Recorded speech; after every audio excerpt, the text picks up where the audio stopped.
बृहस्पतिवार को स्थानीय सिविल लाइन स्थित समाज रेस्टोरेंट में रोहतक के पॉजिट्रोन अस्पताल द्वारा बढ़ते कैंसर की रोकथाम और उसके इलाज को लेकर प्रेस वार्ता का आयोजन हुआ। इस मौके पर पत्रकारों को संबोधित करते हुए पीजीआई से सेवानिवृत्त डॉक्टर जिले सिंह कुंडू ने बताया कि प्रदेश में कैंसर मरीजों की लगातार बढ़ोतरी हो रही है। सही प्रकार के इलाजों को लेकर लोगों में जागरूकता लाने की भी आवश्यकता है, जिसको ध्यान में रखते हुए पॉजिट्रोन अस्पताल द्वारा गुरुग्राम में प्रेस वार्ता का आयोजन किया। अस्पताल के सीईओ अनिल यादव ने बताया कि रोहतक स्थित पॉजिट्रोन अस्पताल में उच्च स्तरीय मशीनों द्वारा कैंसर की स्क्रीनिंग की जाती है ताकि मरीज की बीमारी का अच्छे से पता लगाया जा सके। जैसे ही मरीज की बीमारी का पता लगता है, ट्यूमर बोर्ड की टीम की सुनिश्चित करती है कि मरीज का इलाज किस प्रकार होगा।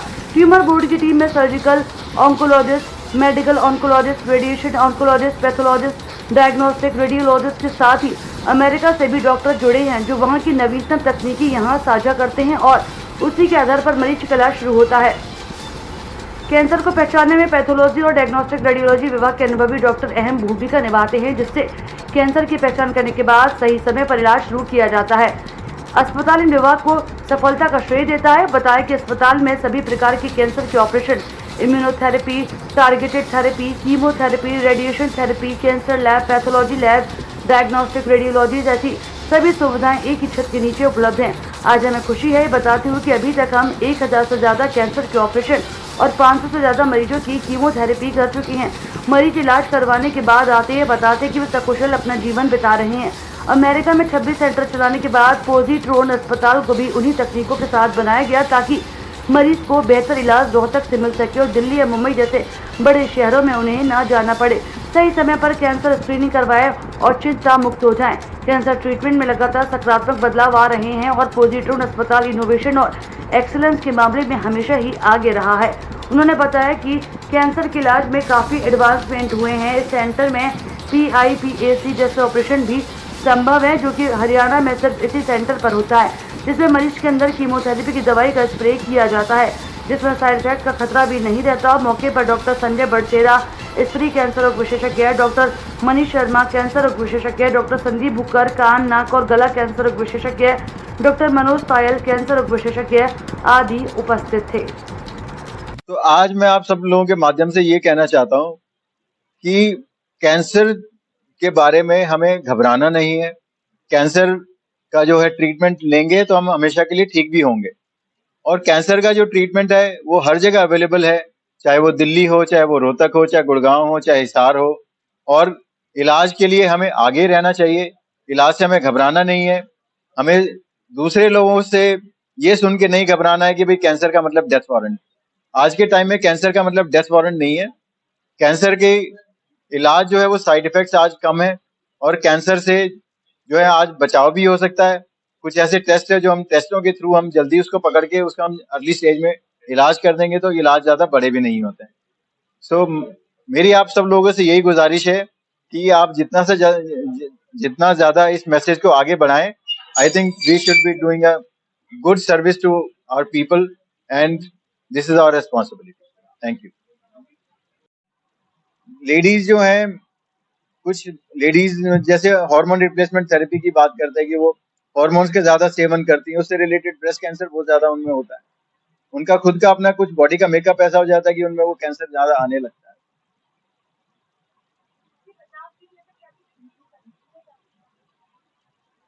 जैसे लेडीज के कैंसर की मैं बात करता हूँ। अगर प्रिवेंशन की बात करें तो जैसे स्क्रीनिंग प्रोग्राम्स होते हैं, लेडीज अगर अपना self breast examination regular basis पे करें, सीख के करें, तो they can catch smaller tumours in the breast which are difficult to be identified when they are big. One is self किसी पर्टिकुलर एरिया में जाते हैं तो वो कैंसर वहां पे ज्यादा कॉमनली मिलता है। तो जैसे खाने की नली के कैंसर हैं, अगर हम जाएं टुवर्ड्स आसाम, टुवर्ड्स जो हमारी नॉर्थ ईस्ट की जो स्टेट्स हैं, तो वहां पर एक तो नेजोफेरेंजियल कैंसर यानी कि नाक के पीछे के कैंसर वहां बड़े कॉमन होते हैं, क्योंकि उधर एक पर्टिकुलर टाइप का इन्फेक्शन, वायरल इन्फेक्शन होता है, वो उनमें ज्यादा कॉमन होता है। उसकी वजह से उनको वायरल इन्फेक्शन की वजह से नेजोफेरेंजियल कैंसर बड़ा कॉमन होता है। वहां पर वो लोग तंबाकू का, सिगरेट का बहुत सेवन करते हैं, तो वहां पे कैंसर और भी दूसरे कॉमन है। और जो चीजें हम मांस मच्छी जो खाते हैं, अगर उनको हम बहुत ज्यादा सेवन करते हैं, हमारे खाने में रफेज की कमी हो जाती है, तो आंतड़े के कैंसर बड़े कॉमन हो जाते हैं। तो आंतड़े के कैंसर हो सकते हैं। तो खुराक से भी कुछ ना कुछ संबंध होता है। हम डायरेक्टली उससे रिलेट नहीं कर सकते, बट इनडायरेक्टली तो वो होता ही है जरूर। तो हम और रोहतक में बेस्ड है हॉस्पिटल, और हॉस्पिटल वर्ल्ड क्लास फैसिलिटी के साथ में है। 200 बेड का हॉस्पिटल है, जो कि अभी 600 बेड पे हम लोग एक्सटेंड कर रहे हैं। और हॉस्पिटल को इंडिया में लाना, ऑलरेडी जो इसके चेयरमैन हैं डॉक्टर धर्म मान, तो वो यूएस में ऑलरेडी काफी बड़े सेंटर्स रन कर रहे हैं। अराउंड 27 सेंटर्स है हमारे, बट वो यहाँ पे जुड़ना चाहते थे अपने देश से, और यहाँ मतलब काम करना चाह रहे थे लोगों के लिए, समाज के लिए। तो अभी हॉस्पिटल कैंसर हॉस्पिटल है सबसे ज्यादा। तो यहाँ पे सारी एडवांस मशीन्स हैं, सारी एडवांस स्क्रीनिंग्स हैं, जो डॉक्टर्स की टीम है वो काफी बड़ी है। तो सुविधाएं देखिए आप, सारी स्पेशलिटी यहाँ पर है। अराउंड 42 डिपार्टमेंट्स यहाँ पे है, मतलब A to Z जो आप काउंट करते हैं, आपका यूरोलॉजी हो, नेफ्रोलॉजी हो, कार्डियक हो, ऑर्थो हो, जनरल सर्जरी हो, कैंसर हो, मतलब सारी चीजें यहाँ पे हैं, सारी सर्विसेज यहाँ पे हैं। और जो हॉस्पिटल के अंदर में सबसे बड़ी बात यह है कि जो पेशेंट का, कैंसर पेशेंट का ट्रीटमेंट किया जाता है, वो एक ट्यूमर बोर्ड के थ्रू किया जाता है, जिस ट्यूमर बोर्ड के अंदर 10-12 डॉक्टर है, जब जिसमें रेडिएशन के भी हैं, जिसमें मेडिकल ऑन्कोलॉजी के भी हैं जो कीमोथेरेपी करते हैं, और सर्जन्स हैं, और सर्जन स्पेसिफाइड हैं, हर ऑर्गन वाइज ना ऑन्को सर्जन डिफाइंड है। मैं लेडीज जो वुमन का कैंसर का स्पेशलिस्ट हूँ, जिसमें हम ब्रेस्ट, यूट्रस, ओवरी, सर्विक्स, बच्चेदानी, अंडेदानी, बच्चेदानी का मुंह और ब्रेस्ट के बारे में वो करते हैं ट्रीटमेंट। महिलाओं को वैसे तो सभी प्रकार के कैंसर हो सकते हैं, पर जो मुख्यतः जो मेन कैंसर है वो ब्रेस्ट कैंसर होता है। उसके बाद में जो बच्चेदानी के मुंह का या सर्विक्स का कैंसर, फिर अंडेदानी और यूट्रस, बच्चेदानी का कैंसर सही से ट्रीट करते हैं, और पेशेंट को बाद में कम रेडिएशन देते हैं, तो पेशेंट के रिजल्ट पूरी ब्रेस्ट निकालने के बराबर है।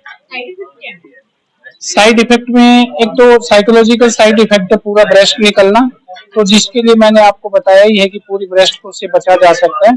दूसरा साइड इफेक्ट है कि हाथ में नमनेस होना, कई बार फील होना कि मेरी नस की सप्लाई, मेरी नस में दर्द हो रहा है, या इस टाइप के सिम्टम हो सकते हैं, या हाथ में सूजन आना। ब्रेस्ट कैंसर बिल्कुल इसका हम बचाव कर सकते हैं। आफ्टर 40 हर फीमेल को 40 साल के बाद में अपनी मैमोग्राफी करवानी चाहिए, जिससे हम उसको टाइम से पहले पता लगा के और उससे बचाया जा सके।